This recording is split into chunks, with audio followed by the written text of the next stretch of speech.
সবশেষ চ্যাম্পিয়ন্স ট্রফিতে ব্যর্থ হয়েছে বাংলাদেশ। আসরে কোনো ম্যাচই জয়ের দেখা পায়নি টাইগাররা। বৃষ্টিতে ভেসে যাওয়ায় সর্বশেষ ম্যাচ থেকে পেয়েছে 1 পয়েন্ট।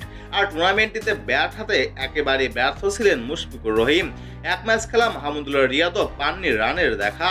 তাই এই দুই অভিজ্ঞ ক্রিকেটারের শেষ দেখেছেন কেউ কেউ। গতকাল ছিল বিসিবির 18তম বোর্ড মিটিং। সেখানে এই বিষয়টি নিয়েও হয়েছে আলোচনা।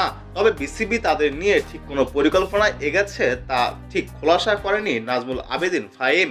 বিসিবির এই পরিচালক মাহমুদুল্লাহ মুশফিক ভবিষ্যৎ ঠেলে দিলেন নির্বাচকদের কোর্টে। ফাহিম বলেছিলেন, খুব কঠিন প্রশ্ন। আমার মনে হয় তাদের প্রমাণ করতে হবে।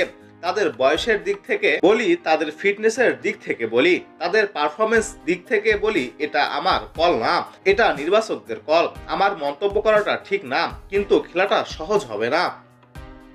কেরিয়ারের সামনে দাঁড়িয়ে থাকা এই দুই ক্রিকেটার নতুন কেন্দ্রীয় চুক্তিতে থাকবেন কিনা এমন প্রশ্নের জবাবে ফাহিম বলেন, আমি এই মুহূর্তে এটা নিয়ে কোনো কথা বলতে পারছি না।